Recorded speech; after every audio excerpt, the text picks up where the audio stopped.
নারায়ণগঞ্জের রূপগঞ্জে পহেলা বৈশাখ উদযাপন করা হয়েছে। 14 এপ্রিল সকাল 9:30টায় রূপগঞ্জ উপজেলা পরিষদ প্রাঙ্গণ থেকে একটি বর্ণাঢ্য শোভাযাত্রা বের হয়। শোভাযাত্রাটি উপজেলার প্রধান সড়ক প্রদক্ষিণ করে মুরাপাড়া বিশ্ববিদ্যালয় কলেজ মাঠে গিয়ে শেষ হয়। এ সময় মুরাপাড়া বিশ্ববিদ্যালয় কলেজ মাঠে 7 দিনব্যাপী বৈশাখী মেলার উদ্বোধন করেন উপজেলা নির্বাহী কর্মকর্তা মোহাম্মদ সাইফুল ইসলাম।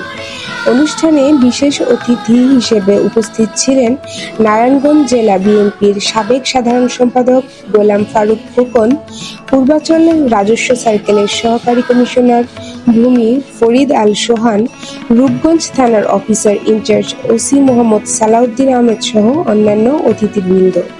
পরে মেলায় নির্মিত মঞ্চে গান, নৃত্য ও বিভিন্ন সাংস্কৃতিক অনুষ্ঠানের মাধ্যমে বাঙালির ঐতিহ্য তুলে ধরা হয়। এছাড়াও রূপগঞ্জের বিভিন্ন স্থানে বৈশাখী মেলার আয়োজন করা হয়েছে। মেলায় মৃৎশিল্প, আচার, মিষ্টি, জুস, প্রসাধনী, আর্ট, ফুল ও গৃহস্থালির তৈজসপত্র সহ বিভিন্ন পণ্যের দোকান বসে।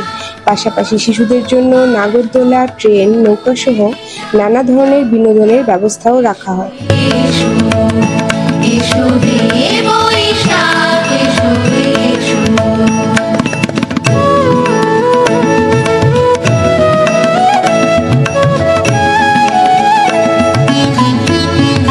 বাঙালি সংস্কৃতির অন্যতম একটি উৎসব হচ্ছে আমাদের এই পহেলা বৈশাখ। এই বৈশাখে আমরা সবাই বাঙালিরা যে যেখানে রয়েছি, বাংলাদেশিরা, বাংলা ভাষাভাষীরা যে যেখানে রয়েছি, আমরা একটি প্রাণের উৎসবে মেতে উঠি।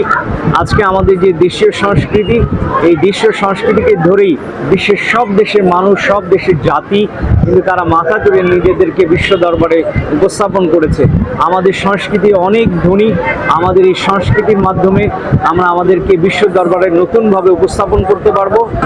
প্রথমে আমি শুভেচ্ছা জানাই দেশবাসী, নারায়ণগঞ্জবাসী এবং রূপগঞ্জবাসীকে পহেলা বৈশাখের শুভেচ্ছা জানাচ্ছি। শুভ নববর্ষ। আমরা পুরনো দিনের সকল গ্লানি, সকল দুঃখ কষ্ট ভুলে গিয়ে নতুন বছরকে আমরা স্বাগত জানাই এবং সবার জীবনে বয়ে আসুক নতুন বছরের, নতুন সূর্যের, নতুন সরকারের যে উদ্যম নিয়ে আমরা দেশ গড়ার প্রত্যয় নিয়ে যে 17 বছর আমরা আন্দোলন সংগ্রাম করেছি, আমাদের প্রাণপ্রিয় প্রধানমন্ত্রীর নেতৃত্বে বাংলাদেশের দুঃখী মানুষের যে কষ্ট, যে এই কষ্টকে সুখে পরিবর্তন করার জন্য আমরা জাতীয়তাবাদী সৈনিকরা কাজ করছি। বিএম আবুল হাসনাত বাপ্পি, তথ্য প্রতিবেদনে চ্যানেল 21, রূপগঞ্জ, নারায়ণগঞ্জ।